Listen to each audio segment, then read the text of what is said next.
السلام عليكم ورحمة الله وبركاته. اللهم صل وسلم وبارك على سيدنا محمد عليه افضل الصلاة والسلام. ده كده كان خروف، والدي جايبه وعامل عزومة كبيرة. بسم الله ما شاء الله عليه. ربنا يحميه يا رب ويجعل كده بيته مفتوح كده، بحسه دايما ولمم الكل حواليه يا رب. ويجعل رمضان كده شهر الخير عليه يا رب، لا فاقدين ولا مفقودين ابدا. دي طبعا بصوا اللحمة بسم الله ما شاء الله، كان بصوا مجهد خالص يعني، كان صايم وكان بيذبح الصبح. الحمد لله ان هي عدت على خير. وكان يوم جميل جدا والله. دي اللحمه لا بسم ما الله ما شاء شاء الله الله. عليها. كانت بالهنا جميله والشفا جدا لكل اللي ياكل حته يا رب. وبألف هنا وشفا لكل يا من رب اكل يجعله منها. يسر يسر بصوا كان يمري عمال مطرح ما يقول يسري. مطرح يا رب كده ما يسري يمري كده لكل من هياكل منها. بصوا بسم الله ما شاء الله كان قاعد عمال يقطع فيها. فطبعا يعني بصوا والله العظيم انا بجد ببقى احلى يوم في حياتي كله اليوم اللي ابويا بيعزم فيه يعني. اخواتي وقرايبنا والله بيبقى يوم جميل جدا. بصوا ده هنا بقى ايه، انا شلت باب الشقه وعملت الشعلة في الصالة بتاعتي وقعدت اطبخ لان البوتاجاز طبعا مش هيسعف معايا قد الشعلة. هنا حطيت حلتين مية. اول حلة دي أنا علشان سليق الكرنب، كنا جايبين 3 كرنبات كبار. وطبعا الحلة التانية بقى التكاية الجميلة بتاعت المكرونة بشاميل. المكرونة بشاميل طبعا انتي ايه بتسلقيها بمية وملح وزيت. لا المية بقى بتعملي فيها ايه، بتبقى طبعا المية نظيفة وجميلة، انتي بتعملي لها مرقة يعتبر او شوربة علشان تطلعي معاكي المكرونه ممتازه جدا جدا. بتحطي فيها مرقه دجاج وبتحطي فيها بهارات فراخ وملح ابيض وزيت. اهم حاجه بهارات الفراخ دي بتعمل مرقه جميله جدا. بسم الله ما شاء الله عليها. ريحه سليق المكرونه نفسه بيبقى جميل. ومعاكي بقى اختيارين، المكرونه وانتي بتسلقيها وعملتي ليها مرقه زي كده، تسلقي فيها المكرونه وتصفيها وتخلي الميه بتاعتها لايه لتزويد البشاميل. يا اما لو انت مش حابه خلاص مفيش اي مشكله خالص، مفيش اي حاجه بتقف معانا خالص. طبعا يعني انت بتجربي لما انت بتسلقيها كده وتدوقي طعمها وتشوفي ريحتها بتبقى بسم الله ما شاء الله، يعني شمت الريحه نفسها جميله. هنا بقى ايه كده بدات اسلق الكرنب. الكرنب طبعا بتحطي حاجات كتير في الميه، بس انا بصراحه ما حطيتش. انا كان كل همي دلوقتي ان انا كنت عايزه الحق اسلق المكرونه. الوقت ده احنا كنا صاحيين الساعه 4:30 الفجر، وكنت عامله بقى ايه عايزه الحق كده قبل ما اي حد من الاطفال الصغيرين يصحوا عشان الشعله اللي محطوطه على الباب. لان هي الشعله بصراحه هي اللي هتنجز كل الوقت ده. هنا كده كنت سلقت وعملت المكرونه برضو، كنت حطاها على الركنه هناك اهي كانت بتبرد معايا. وهنا كنت بقطع في البصل، وهنا قفص الطماطم كان جاهز معايا، ومقطعه الفلفل الالوان. هنا كده كنت بغسل الطماطم، غسلتها اول مره وغسلتها طبعا تاني مره عشان خاطر اعرف اقطعها للفرن.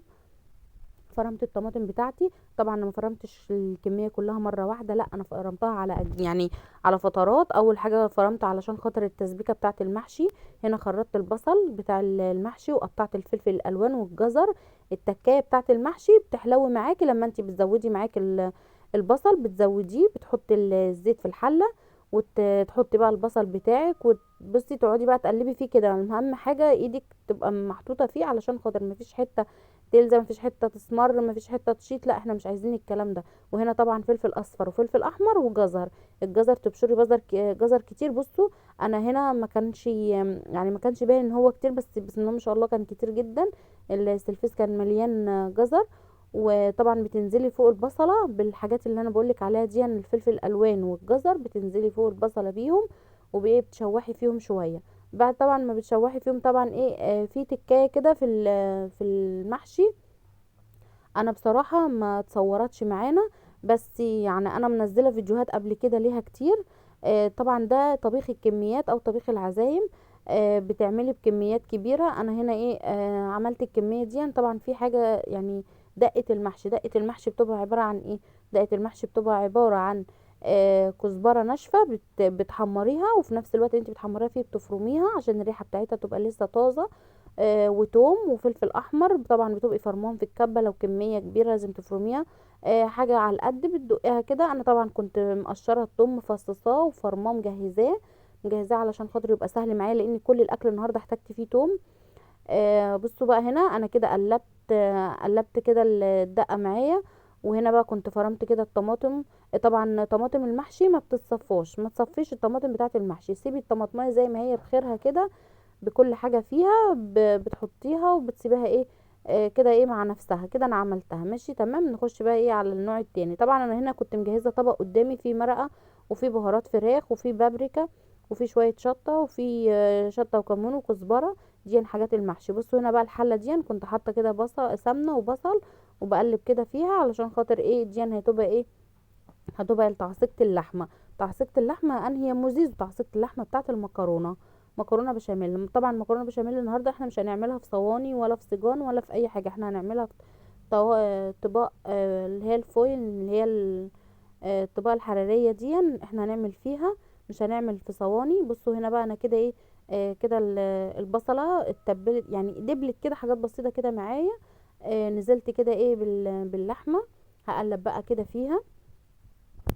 وهنا طبعا طبق البهارات ده نزلت كده ايه في التسبيكه، وهغطي بقى كده عليها واسيبها كده ايه مع نفسها كده ايه تعيش كده مع نفسها. بصوا بصراحه انا يعني بصراحه الشعله جميله، يعني لا يعلى عليها، انجزت معايا الاكل كله والحمد لله خلصنا بدري. كانت كميات كبيره فالحمد لله يعني، الحمد لله الحمد لله اليوم عدى على خير وكان جميل. هنا بقى بتحطي بقى ايه مزيزو على اللحمه، بهارات لحمه وفلفل اسمر ساده من غير اي ملح خالص، عشان خاطر اللي هي تستوي معاكي ما تبقاش ايه ما يبقاش مثلا يعني تاخد وقت في السوا وكده. ده طبعا الجزر والفلفل الالوان نزلت بيه. انت كل حاجه جزر وفلفل الوان، ايوه انا كل حاجه جزر وفلفل الوان بيدي تيست جامد للاكل، ويبقى طعم الاكل جميل وريحته جميله جدا. وكانت ريحه الاكل فواحه جميله جميله بسم الله ما شاء الله. هنا جبت بقى ايه الحله الكبيره ونزلت كده ايه بالسمنه. طبعا انا هنا كده ايه هعمل بقى الايه البشاميل. بصوا انا بسم الله ما شاء الله انا يعني انا عملت الحله دي ورجعت عملت حله تاني، واتبقت مني شويه مكرونه مخلوط عليها لحمه، متقلب عليها لحمه يعني. طبعا انا كنت بصراحه هسيبهم، قلت ايه هسيبهم ايه لو حد عايز ياكلهم ياكلهم. فجت اختي بقى ام تيتو ربنا يخليها راحت قالت لي ايه لا ام زيزو هاتي نحطهم في كيسه ونعينهم في الفريزر هينفعوكي ايه في اي وقت. بس بصراحه نفعوني، هتشوفوها في اخر الفيديو هتلاقوها نفعوني انا عملت بيها ايه. بصوا هنا انا عملت بقى كده كنت بزود هنا كده ايه عملت اللبن وحطيت شويه مرقه شوربه. وهنا عملت بصوا بقى هنا حطيت مرقه دجاج، وحطيت يعني نسبه صغيره جدا من الفلفل الاسمر. بصوا بقى بيخلي مرقه الدجاج بتخلي ريحه البشاميل روعه تحفه. بصوا هنا طبعا ايه ممكن تحطي بقى ايه موزاريلا كريمه لباني مش عارفه ايه الكلام ده كله. لا بصراحه انا ما عملتش اي حاجه، انا عملت حاجه بسيطه جدا. وهنا جبت الطباق حطيت شويه بشاميل من تحت. هنا طبعا ايه المكرونه طبعا دي كانت نص يعني نص المكرونه والنص التاني، النص الاولاني انا كنت عبيت بيت بقى برضو حطيتها في السجان وكنت بدأت في التسويه. وهنا بصوا بقى كنت بعمل هي بتنزلي كده بالمكرونه انت مقلباها في اللحمه، وبتنزلي كده في الطبق بعد البشاميل وتحطي بشاميل من فوق، وتحطي على الوش جبنه موزاريلا. طبعا في برضو حاجه غير كده ان انت بتجيبي مثلا بيض وبالفرشه وتعملي الوش بتاع البشاميل. انا بصراحه ما حطيتش اي بيض، ما حطيتش اي حاجه غير انا استكفيت بالبشاميل والجبنه الموزاريلا. بصوا بسم الله ما شاء الله حاجه جميله جدا، والف هنا وشفا لكل من اكل منها، والحمد لله الكل شكر في الاكل.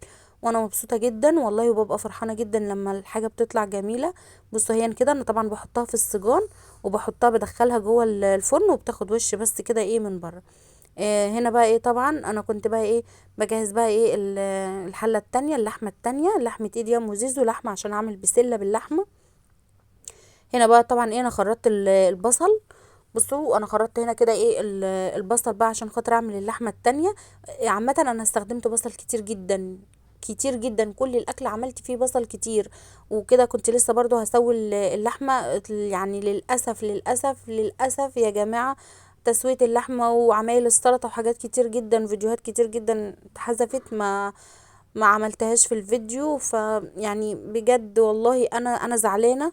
والفيديو ده هو يعني نازل متأخر لان هو اليوم اصلا كان يوم الجمعة اللي هو تاني يوم رمضان، بس انا نزلنا الفيديو واحنا متأخر لان بجد انا ما كنتش عايزة انزله وزعلت جدا لان في حاجات كتير قوي في التصوير اتوقفت ما نزلناهاش. والله بجد انا زعلانة، كان نفسي اليوم كله هو اليوم ينزل، بس الحمد لله ان هي جت على قد كده، والحمد لله ان هي عدت على خير، والحمد لله وقدر الله ما شاء فعل في حاجات كتير جدا الحمد لله. الواحد ما يقولش اكتر من كده الحمد لله.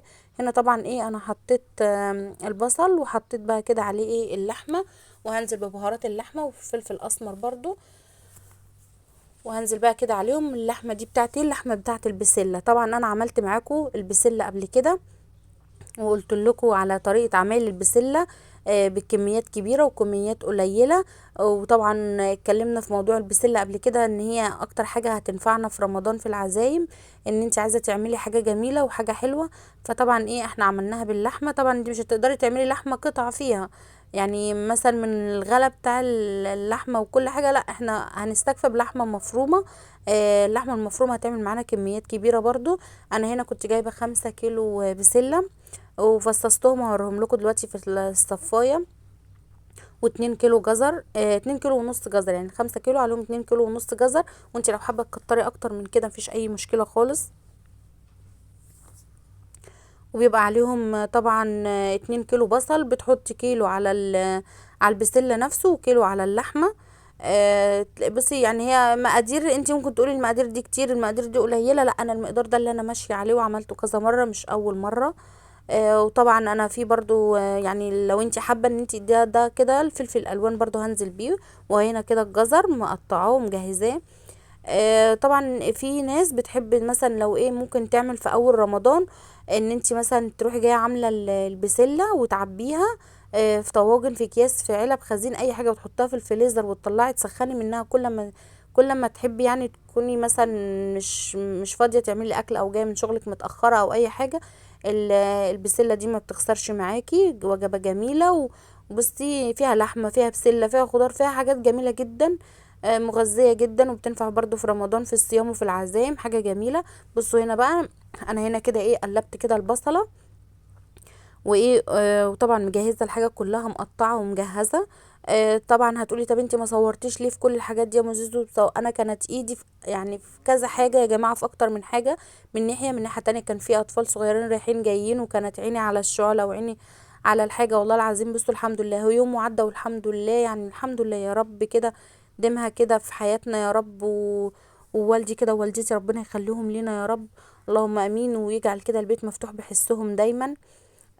بصوا هنا بقى انا حطيت الفلفل الالوان، وحطيت الجزر على البصل، وكنت عماله كده اقلب فيهم.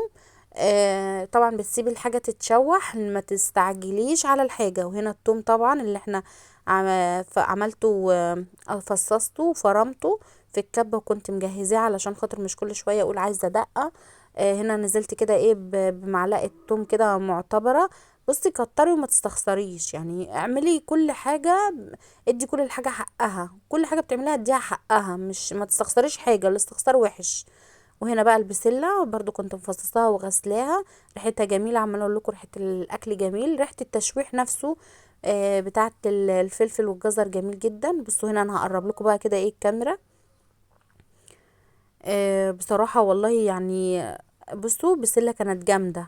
بصوا هنا بقى على فكرة، يعني انت مش شرط ان انت تحطي عليها طماطم، مش شرط، يعني مش شرط ان انتي تحطي عليها، ممكن تسيبيها كده باللحمه بتاعتها، تقلبي عليها اللحمه وتسيبيهم يستووا مع بعض، وتطلعيه كده خضار كده عادي باللحمه من غير طماطم، مفيش اي مشكله.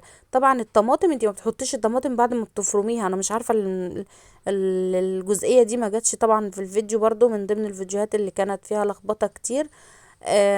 بصوا الطماطم بتحطي بصلايه، وبتروحي بتسيبي الطماطم تاخد غلوه واتنين على الاول على النار، ما بتحطيش ما بتحطهاش كده من غير ما تستوي، لا بتسوي الطماطم تاخد غلوه واتنين، او يعني بمعنى اصح بتاخد شويه كده على البوتاجاز، بعد كده بتحطيها كده على على البسله. بصوا انا فضيت مرقه، المرقه مخليه الاكل طعمه مسكر وجميل.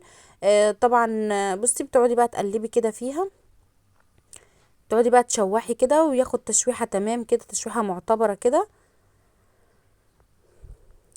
وهتيجي بقى دلوقتي هنحط بقى اللحمة، هنحط اللحمة بقى دلوقتي على على البسلة، بعد ما طبعا اتشوحت معايا، وبتاخد وقت، لازم تدي الحاجة حقها يا جماعة، مش تستعجلي بقى وتقولي مش عارفة لا قومي بدري واعملي حاجتك بدري، بس ما تعمليش حاجتك باستعجال. هنا بقى ام تيتو راحت جايه جابت اللحمة كده وفضتها. بصوا بسم الله ما شاء الله، مفيش حاجة شايطة، مفيش اي حاجة، بسم الله ما شاء الله، كانت مستوية واخدة حقها جامد في السوا. طبعا بوطي النار عليها خالص، وبسيبها بقى كده، كانت انا استوت ونزلتها بقى وسبتها. وكان في حاجه معرفش، مش فاكره والله يا جماعه ايه هي اللي انا كنت عملتها برضو على الشعلة واديتها لهم على البوتاجاز، قلت لهم كملوا السوا بتاعتها. هنا طبعا كنت عبيت بقى البسله بعد ما استوت، ودي الغلطه الوحيده اللي انا نسيتها، ان انا افتح الطباق واوريها لكم. وهنا كانت طبق بطاطس، صينيه بطاطس طبعا، انا برضو ما جبتش التصوير بتاعها. وهنا طبعا طواجن المكرونه بعد ما استوت غطيتها.